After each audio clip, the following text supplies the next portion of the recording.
Today's episode was a very powerful one that you are going to hear or watch if you're on YouTube on the myths and facts about mental health at work. A conversation with Dr. Bill Howatt. We covered a lot of important territory. I love his use of analogies.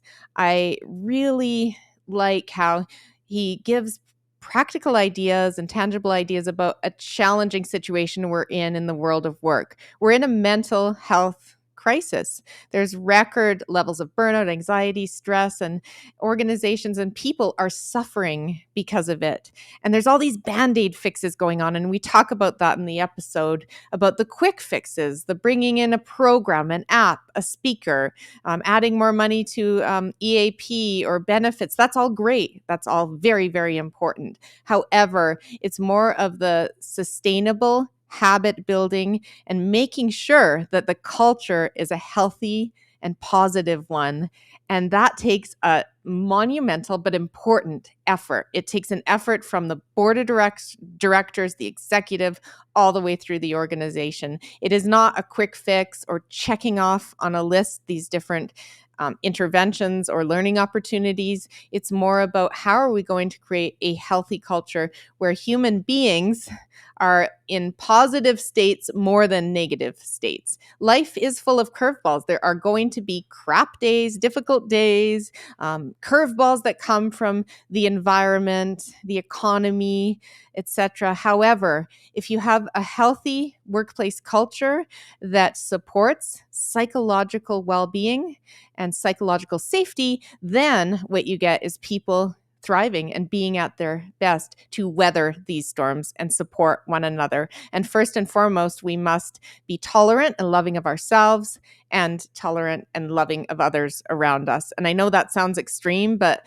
honestly, if we don't have organizations where people are truly cared for as human beings versus humans doing, we are going to continue having record levels of mental health crisis around us. So those are my thoughts. Tune into this episode. It is well worth taking the time to listen. Stay well. Hello, everybody. I'm Dr. Laura. Welcome to another episode of Where Work Meets Life. I'm very excited today to bring you a special guest, Dr. Bill Howatt, to talk about the myths and facts about mental health at work. We are going to have an interesting conversation as fellow thought leaders on this topic. When I first met Dr. Bill Howatt, I was really moved by all the work he was contributing to the world of people and workplaces. He's a thought leader, a researcher, a speaker, and an author. And our thinking around mental health and what needs to happen in organizations today really align. So I was excited to discuss this topic more with him because there's record levels of stress, anxiety, depression, burnout in today's employees. And employers need to move away from band-aid fixes to try and address these issues and truly drive for people's mental health to be supported and improved so that people can be at their best at work and in life. So Dr. Bill Howatt, who is he? Well, he's the founder of Howatt Human Resources Consulting. He's an international expert around workplace psychological health and safety. And believe this or not, he's written over 60 books and 600 articles. How does this happen? He writes as part of his daily practice, and he has a lot to share. And what I love about his books, and in particular his latest books, which I've got my hand on, No Regrets, is that he brings in the evidence, the science, the research, but he does so in a practical way with tangible models that we can apply in our lives immediately.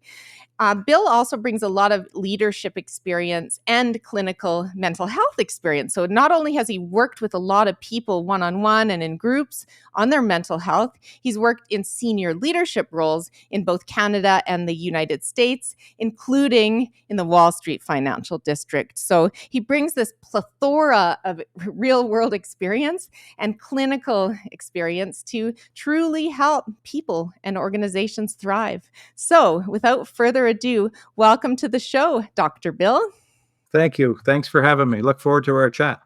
Me too. This is a true honor. So, what I was moved by when I first met you, Bill, is the struggle that you grew up with in your life and where you came from, and how this led to where you are today, really making a difference in people's lives. Can you tell us kind of the quick version of how you got to where you are today? Yeah, thank you very much. So I think what I will say to you, and I'll give you my kind of the cliff notes of this. Typically, when I introduce myself to someone, I do it through three different lenses. And really quickly, lens one, lens two, lens three. Lens one is someone who's worked with patients for over 30 plus years and someone who's done research and et cetera, and taught and published and et cetera. So I've done a lot of stuff in the world of workplace mental health to create the illusion I know something. And then lens two, as you said, is I've taken those experiences and I applied them in the practical world, like leading and how do you take all this good stuff and help these things called human beings have positive experience in the workplace. And it takes a lot of work because the challenges of leading people requires energy and requires us to be prepared for the unexpected. It's not just about leading, it's about what you do, but it's how. But what motivated me is lens three. See, I'm the kid who grew up in a foster home. I'm the kid who was adopted. I'm the kid who failed grade two. I'm the kid who couldn't read or write till he was 18. I'm the kid who's lived with their whole life dealing with trauma and anxiety and being ADHD and neurodivergent, being the new concept of what all that means, and being auditory and visual dyslexic. I had all these things which perceived as barriers that created limitations for me that actually give me a model of the world of the challenges many people will have. And there's lots of neurodivergent people that are oppressed and they don't actually really know why they are. It's because of the interaction of trying to figure out how to work in a neurotypical world. And these conversations like intersectional lens and psych safety and mental health, there's all these new terms that employers and people are trying to suss through. And what I'm trying to do is help people move forward with a practical insights. Because at the end of the day, what I do know from my experiences, it's how people feel that matters. And we'll get into that conversation, but it's not much more complicated than how human beings feel. Beautiful, and I really resonate with that, and let's talk a little bit about no regrets, because I think that no regrets is just a beautiful piece of work in terms of people living with regret in their lives and how that can really get in their way of evolving and moving forward. And the fact that you've done what you've done, Bill, with your learning challenges, your neurodivergence, the trauma you grew up with, you're absolutely unbelievable. And I think you have and will continue to inspire many people. So thank you for what you're doing in the world. Oh, thank you. So the motivation behind no regrets was again pretty simple for me. We were coming out of the pandemic, and when I saw in the pandemic, there was a first thing was there a lot of fear. There's a lot of fear of unknown, and fear is something that inhibits a lot of us. And there's fight, flight, freeze, or fawn that impacts how people make micro decisions. So a lot of people, money, career, relationships, self, health, all those things that there's lots of things that are impacting. So that got me thinking around all the different challenges of human beings. And then I was thinking around relationships, around isolation and loneliness. But one of the things I started to really notice is that there is many people are spending more time languishing than flourishing. And think about what mental health is. Mental health literacy in our country, we haven't really got sophisticated yet in this conversation where we confuse mental illness with mental health. So mental illness is functional impairment, very much like being deaf, and it impacts your potential to function to your potential.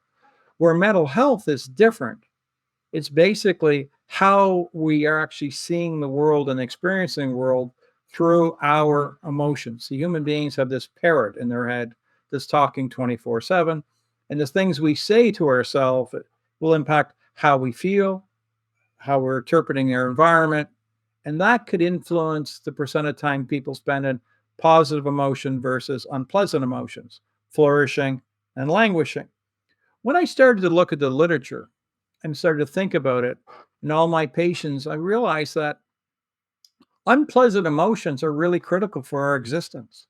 But we don't spend much time talking that we don't choose our emotions.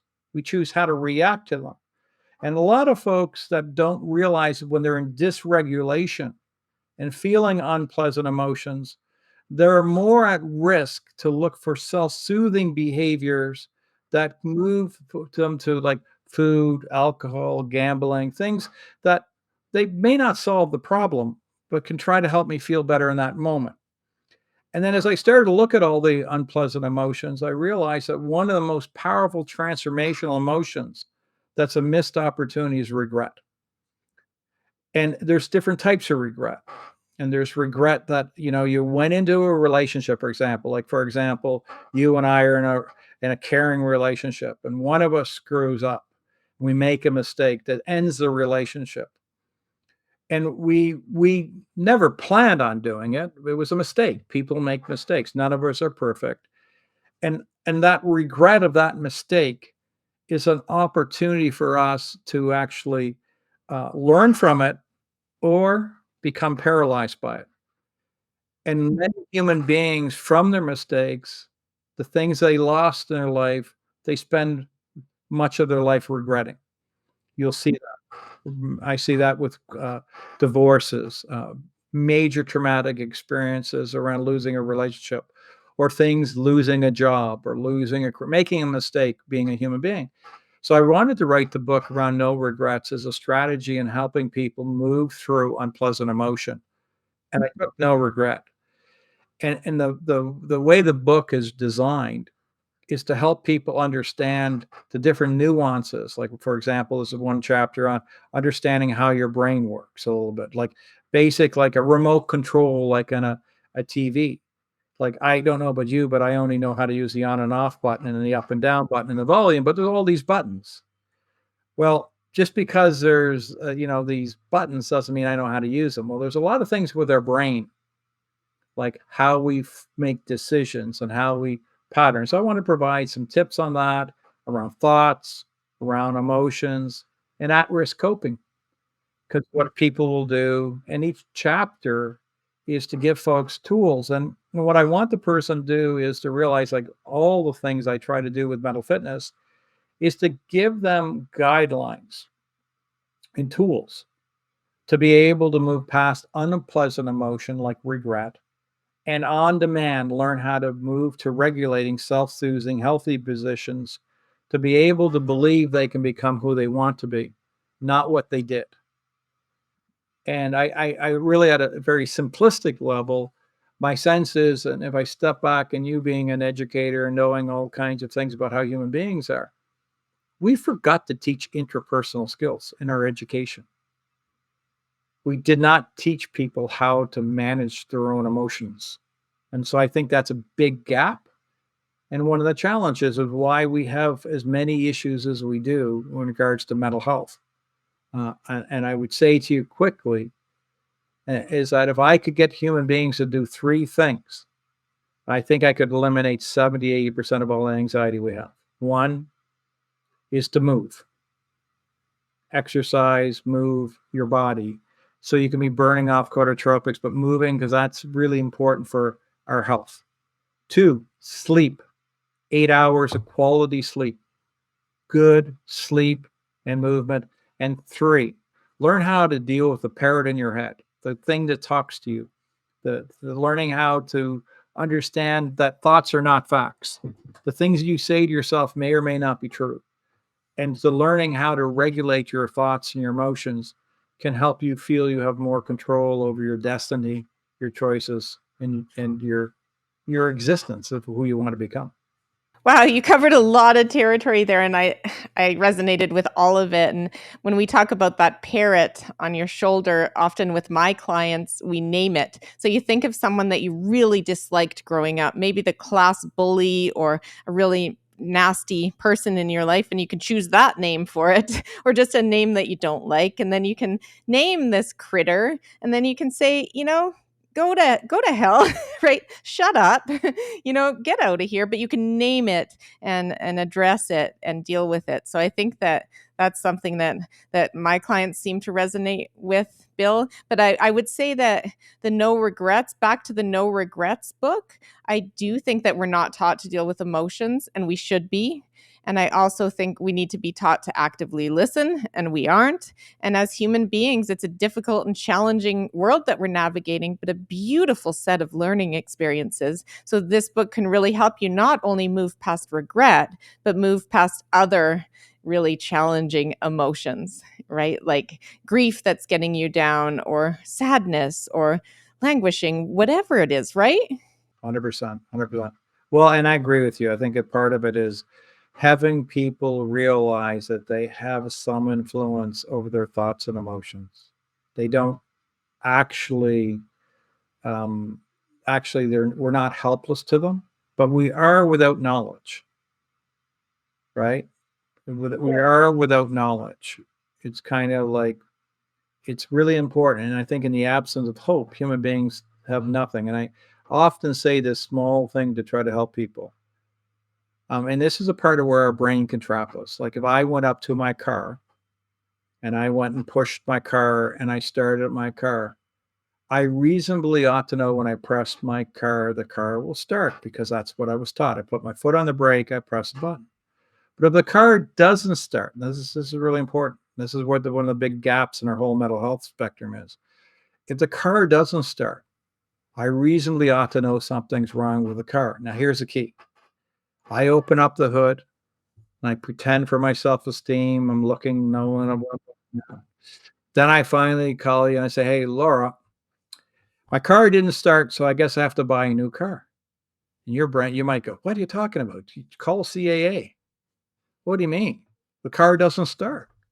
Well, call CAA, Bill. You need, it's okay. Like, and what you're really saying to me is just because I don't know the answer, there isn't an answer. That's the same thing with human beings that come to see me or other types of practitioners like yourself. Is just because they don't know the answer doesn't mean there's not one. Because human beings, in the absence of hope, have nothing. And that's one of the reasons we're having so much suicide thinking and ideation and concerns, and why the 988 line in Canada is critical because lots of folks, when their adversity lows get high, they actually they don't have some hope, and they don't know that there is any possibility other than what they perceive to be true, when that's being trapped in their own emotions and thoughts. Hmm. And then, like you said, using substance or various forms of addiction to numb it makes the whole situation worse. And then it becomes almost insurmountable, doesn't it, Bill? 100%. I mean, the opioid crisis is an example of that. We have opioid poisoning now. That's where people who may or may not intentionally want to actually be around a chemical or touch it, that they can get to the point where they overdose and to die.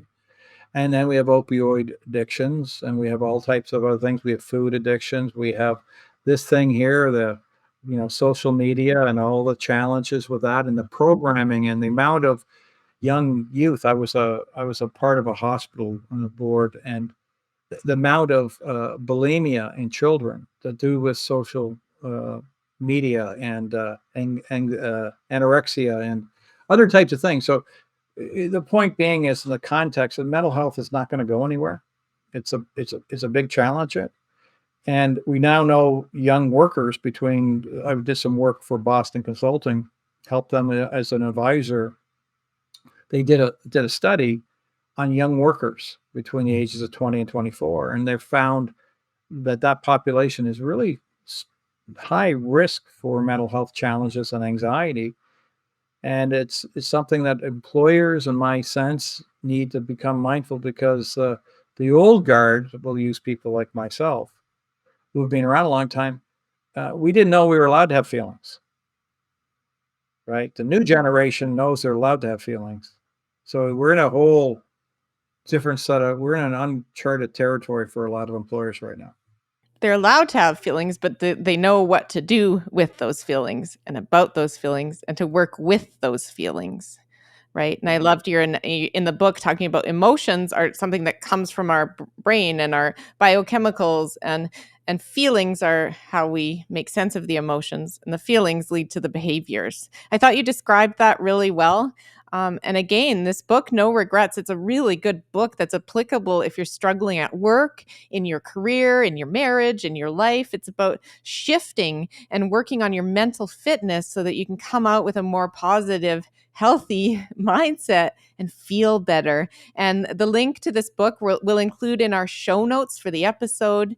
And if you can use the link to purchase it on Amazon, that really helps me continue to have and grow this podcast to reach more people. And your support means so much to us. So order the book. I think it's well worth it. And it's something that I'm going to put on my shelf behind me here, that you can see it if you're watching the YouTube version. And it'll be one of the books that I recommend to our clients at Canada Career Counseling, because a lot of people come to the team and they are struggling with regret over, I chose a career, I really regret it, I'm unhappy, but I feel stuck. I feel I'm not able to move out of this. And there's just a lot of anxiety and angst with a lot of people, and that they do end up moving forward to hope. But it's a really tough thing to be living with regret every day. It is. Yeah. And and also regret too, keeping in mind there's regret the things we did as well as the things we didn't do. And the ones we don't try actually are the ones when people are on their, we call it their last minutes. They're before they move on to their next big adventure in life, being, the passing of their current existence to whatever existence they believe is next for them, is a regret about things they didn't try to do. And there's lots of folks that I meet over the years that have a lot of angst because they didn't do that trip. They didn't do that, take that course. So they didn't fix that relationship with a cousin or a parent or whatever it may be. And what we keep forgetting too is, time stops for no one, right? And we only have now. So people need to remember we don't live our life from what happened or what we're doing. Right now is really how our brain only processes the world, really. We all think we actually can think about the future, but you experience the future through your perceptions of now. Yeah, you're absolutely right. And if you're on your deathbed, and you talked about this in the book, and you're full of regret, there's not much that can be done then other than being loved and comforted by your loved ones. But you want to be on your deathbed full of, you know, appreciation, joy over what you've contributed and done in your life, and lived a life of love and giving back to the world. Would you agree? Oh, 100%. At the end of the day, I've had the privilege of working with a lot of wealthy people, billionaires, millionaires, whatever. And you do kind of work I do, you're going to run across all kinds of folks. And at the end of the day, and unfortunately, the kind of work I do too, I've had to sit with people. And I never heard anyone say, hey, all the education I had, and oh, the job title I had, I was a CEO, or I had all this money in the bank. But people really, at the end of the day, it's about the relationships you have with yourself and the currency of the relationships you have around you. Nothing else matters. Unfortunately, it takes many people till they're 60 or 70 to figure that out, and sometimes it's too late. Are you ready to transform your life through laughter, lifelong learning, and a little bit of improv magic? Well, get ready, because the Improve It podcast with Erin Diel is here to add a dose of playfulness to your Wednesdays. Erin sits down with development gurus to explore the pesky and beautiful aspects of life. They dive deep into things that make us tick, laugh, and sometimes even cringe. Above all, Erin's mission is to remind you that no one is you, and that is your superpower. But here's the twist. With over 13 years of improv experience, Erin infuses every episode with a playful spirit. Get ready for tangible techniques to transform yourself through the power of play. You can find the link to the Improve It podcast in my show notes, or go to learntoimproveit.com, Apple or Spotify, and subscribe today. Yeah, I agree. And I'd say having multi millions or even $1 billion, it doesn't make this life journey easier. And in some ways, I think that might make it a little bit harder at times. Like there's just more complex challenges with more money. Oh, I could tell you stories about bankers and different things here, but for another podcast, it's hilarious. And I'm doing research on toxic leadership right now. And oh boy, some horrible stories there too. Yeah. Toxic. But let's discuss what are some myths around mental health at work, and something that I see are organizations bringing in band-aid fixes, bringing in a speaker, and I love speaking on the topic. I'll gladly come and speak at your organization. But I think that those types of band-aid fixes are not enough. So what are some of the myths going on about what employers should be doing, etc.? Great questions. Fleming recently published something on this that got a lot of buzz in the media around like wellness programs, what employers are doing basically are not having any impact. And if you kind of peel back, I commented on this as well for CBC that I think we got to pause because you actually said something is really important. What we need to do is be clear about what we're doing, why, what, and how. And to answer your question, what employers need to be very, very mindful of is the following: awareness, accountability, and action. Information is useless unless it creates habits. So the myths, here's where to get your myth that, hey, this mental health stuff's really important. Oh, I'll tell you what we're going to do. We're going to have a stigma day. This mental health stuff's really important. We're going to send our employees off to a 3-hour resiliency workshop. That should fix them. Hey, leadership's really, really important. We're going to send them off to 2 days of training. That should fix them. Hey, oh, yeah, mental health's really important. Oh, we'll have EFAP. And oh, by the way, we'll give them more benefits for access to psych safety. I'm not trying to be trite. That's all important. However, they're confusing what drives resiliency: the environment, experiences, and what you learn. From a psychological health and safety perspective, if you think about human beings like a battery, and if employers can get this, what the truth is that human beings are like a battery. And so every interaction they have can be a charge or a drain. Stress, we need stress. And without stress, human beings would die. But there's called eustress. We need stress. The question is when it becomes too much stress, it becomes overwhelming. As Lazarus talked about, it shuts down our problem solving focused ability. And we move into emotional focus where we get into self soothing. So if employers can just understand basically, if their employers are like a battery, and if they're charged, they can flourish. And when they're half or they're languishing, what's that basic mean in simple English? My employees that are flourishing are spending more time in positive emotion than unpleasant. How do I help them? Okay, we can actually give them tools to learn how to build their own emotion, like mental fitness, like tools like you talked about so kindly with my book or other books that teach them how to manage their emotions and think different and cope different. We can ensure that the environment, we're mindful of work demand. So if work demand's unreasonable and then you give them a mental health app, that's not going to help much. So we need to be mindful of the environment. Work demand can be a charge or a drain. How we organize work, interpersonal, and equipment. If you don't have the right equipment, that could be a drain. If you have the right equipment to do your job, that's a charge. Have good peer-to-peer relationships, charge. Deal with unresolved conflict. Conflict's great in a workplace. Healthy, unhealthy. But if you don't know how to deal with it and you leave it to unresolved conflict and you start avoiding people, that's a drain. So if employers can realize that from a plan, do, check, act, no different than occupational health and safety, they need to be mindful that if they're going to put a program in place, they need to measure it. So the myth is, in which you articulated well, I thought, is activity does not drive outcome. Activity, awareness, doing Bill Let's Talk is a great opportunity to get some folks, but we also have to be mindful Bill Let's Talk for some folks can create shame because they're not ready yet to talk. So we need to make sure that no one thing is perfect. It can have unintended consequences. So we need to be mindful of all our whys, our what, and our how, and to know what our we're trying to get habits. Does that help a little?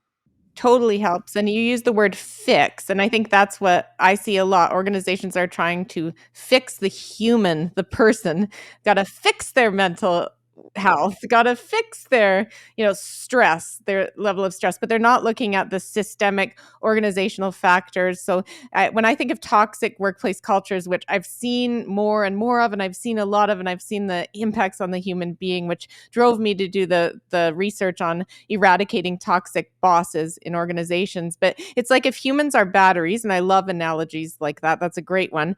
But you're putting them all in water. Like let's say the toxic workplace is a substance all around. Water is a healthy substance, maybe a vinegar or something. So you're putting all the batteries in vinegar. I'm not a chemist, but I can imagine what would happen to your Duracells if they're in vinegar. It wouldn't go so well. They would corrode, right? And that's, I think, what's happening when you're not addressing the overall workplace culture. And culture is built one leader and one team at a time. And you need to be looking at what's going on across the organizations, because toxic leaders are doing a lot of damage, whether they are doing so inadvertently or deliberately. Either way, it's how can you be healthy if you're in a toxic pool of acid, basically. 100%. I mean, there's a lot, and I agree with you. I think that's important work you're doing because I think what the challenge I see over and over and over is that those types of leaders often, if you think about self-esteem, 0 being low, 10 being high, a lot of folks, the average is 5, 5s don't want to be 4. Fear of being good enough, fear of making mistakes, fear of not achieving their goals, then they become myopic, their ego takes over, and they're focused on achieving the outcome, not paying attention to the wake or the consequences. Now, I broke into New York, believe it or not, actually doing this around assessing leaders for psychopathic behavior and sociopathical behavior. Ooh, wow. So that's different. That's different pathology. So that's a whole nother podcast. But to your point, unfortunately, sometimes a toxic leader could be a leader who's through a trauma and foreign lens has experiences of how they've seen outcomes achieved that they actually somehow survive, that they think that's how you get stuff done. And it's unfortunate that they're not all bad people. They're some of them are discouraged, some of them are scared, but they're not all sociopathic.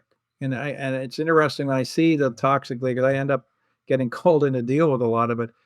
It's impact and intention. They don't realize what their intention, the impact they're creating. And you probably know this in your literature too. We learn negativity 10 times faster than positivity.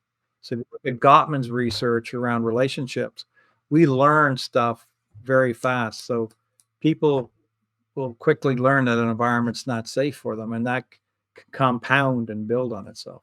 Absolutely. And we need to stop rewarding the behaviors. So we need to stop rewarding brilliant jerks, basically.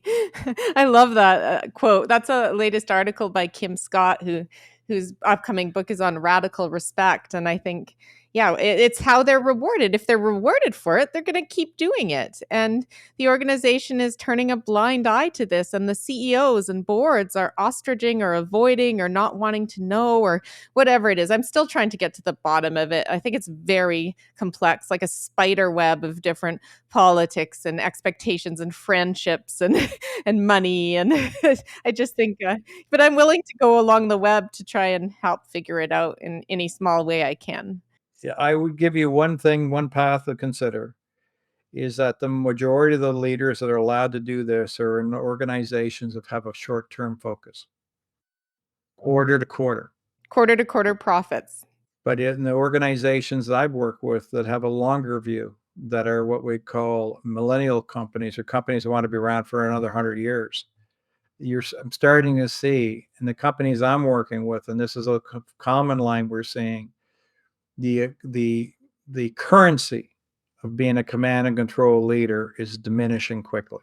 Beautiful. I love the sounds of that, Dr. Bill. So, if you could have organizations do, I don't know, three things differently. So, if you had an organization struggling and they came to you, what three, like, specific, tangible things would you start with in order to build a mentally healthy workplace? Yeah, I'll give this. This is a great question. What's interesting, worker comp in Nova Scotia has asked me this. Worker comp in Ontario has asked me this, and we're looking at what are called the protective factors. And everyone, based on their learning curve and readiness, we call the maturity model, will be different levels of maturity. And so you could come in with fairly elaborate workplace mental health, an assessment, and a plan, do, check, act. But your question is a witty question because it's how I kind of roll. With what is a simple thing? Like oxygen, we all need oxygen. Water, we all need water. So the three things that I really promote to every employer, and so I don't need to do a big assessment. Number one is they're all protective factors, is to provide your employees with a baseline on what mental fitness is in regards to learn how to self-regulate their own emotions and to how they can start to develop habits. And as James Clear would say, not only provide them information, but follow through the corrective forgetting curve, because it could take them 66 days on average to develop a habit, up to 260 days. So if you're going to start something, plan in your design, follow through to accountability, incentives, encouragement to help people. So one is around mental fitness, resiliency, coping. Second is leadership. We have 80%. Stephen Covey's son wrote a book recently. And what was interesting in his literature, he found that 80% of leaders today are command and control.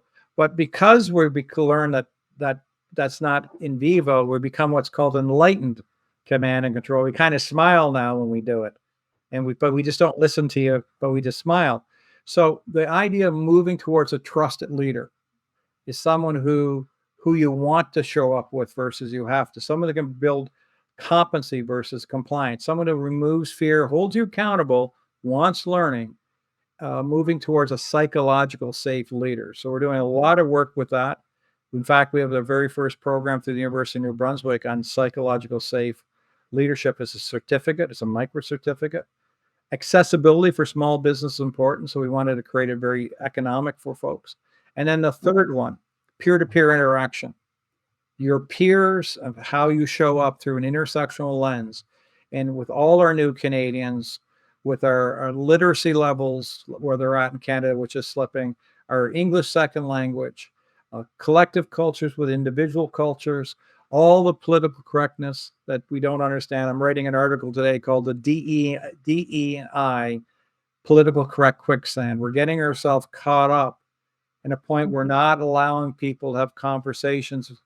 So what I would say to you in all three of these, the key part, and if I had lots of time, I explain, but I'll give you the key thesis. All of these drive what are called key performance behaviors, very specific things that you do. Like if you drink water, you're hydrated. If you take accountability, teaching people very specific behaviors that over time can create the outcomes that employers are looking for. Reduce presentism, drive up their DE, retention, sustainability, drive down disability costs. All these things that are costing employers is starting from a behavioral based approach with the focus on habits. And then if I had a fourth, I would train organizations to develop their own internal psych safe facilitators. OHS is a set of competencies. HR is a set of competencies. This whole new nuance of how to deal with psychology, which is emotions of employees, from a system approach and an individual approach to meet the demands of organizations to achieve outcomes. All the CEOs I report to all want value of investment. They all want return on investment. And we continue to show them very much like we're showing them in the literature showing return on investment can happen over 2 to 3 years if you do this stuff well, provided it's not check the box activity. Mhm.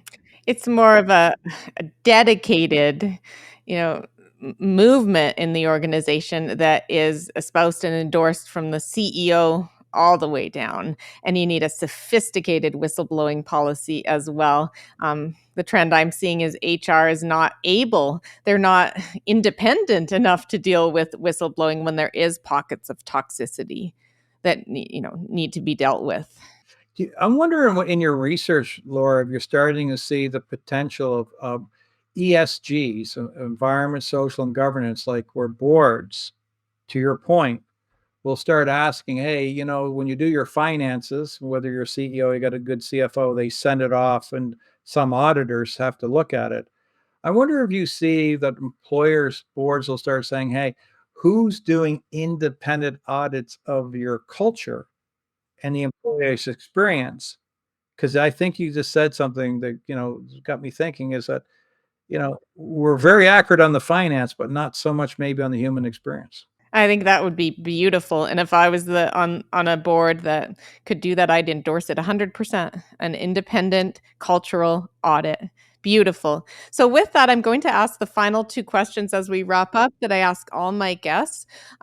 You're an avid learner, Dr. Bill, obviously, but what's, one thing that you read or listen to for your own growth or development that you'd wanna recommend to our audience? It could be a book and a podcast, for example. Yeah, that's a great, great question. I'm big, believe it or not. I love the Harvard Review on HR. It comes and it gives me current thematics, what people are thinking, and that kind of thing. So it kind of comes in my inbox. The other thing which I do too, I call it my lazy reviewing. I through my LinkedIn, I'm linked up with so many people. I kind of scroll through and I always find the HR folks or, a McKinsey article or a PwC I always find someone say something that gets me thinking. So it's just a habit of checking my LinkedIn to spur something and then direct feeds. And then from lifelong learning, I'm big on taking courses for myself. Like last year I did a course of Wharton and for HR, and this year, what I'm thinking about doing is taking another course from Harvard on some ideas around human capital. I just like going in and being a student. I think if I don't think there's any experts. I don't like people will say I'm an expert and people put it in writing. I actually think I'm just a motivated learner. Very motivated, as evidenced by 60 books and over 60 books and 600 articles. I don't even know if you've been able to accurately count. It's probably more than 600 knowing you. So wonderful. If you could have one wish for a better world when it comes to mental health in workplaces, what would it be? Yeah, it'd be great. I wish that we gave space to help more people discover they're a pretty cool person the way they are. I think that a lot of people are spending a lot of energy trying to prove to other people they're good enough. I don't think we spend enough time helping people learn that they're good enough as they are, meaning they can accept who they are and they can like who they are. Yeah, they can do things, they can improve and move forward. But the concept around I'm seeing is some of the most important virtues that I'm seeing I'm using more in my practice of basic forgiveness and humility and acceptance of who we are so that we can give ourselves a break. Because once we can give ourselves a break, we can give others a break. We can give our children a break. We can give our partners a break. So I think a lot of this strife that happens in workplaces that people are not able to give themselves a break. So sometimes they're a little bit amped up and they're looking for what's wrong in the world versus what's right. And there's a lot of stuff that's wrong, but there's a lot of good stuff still going on. There's a lot of love in this troubled world. So starting with love for yourself and then emanating love to others, forgiveness and tolerance. So really, really well put. Dr. Bill Howatt, I've really enjoyed having you on the podcast. I feel like this could have been a half day discussion. So I think we'll be talking again at some point. I'm sure of it. And I'm going to be an avid follower of your work going forward. And again, really appreciate all your wisdom. Oh, thank you. Thanks for all your kind words. You're really good for my ego, by the way. We don't want it to balloon too much. Otherwise, you'll need to read No Ego behind me from Cy Wakeman. Yeah, I don't think there's any fear of that. All good. Well, have a wonderful day and stay well. Thank you for tuning into this episode of Where Work Meets Life. If you found this content valuable, please rate and review the episode and share with others who may benefit. Visit me on my website at drlaura.live and sign up for my monthly e-newsletter full of tips and resources. I'm also a passionate keynote speaker and would be delighted to speak with you on your speaking needs. Stay well.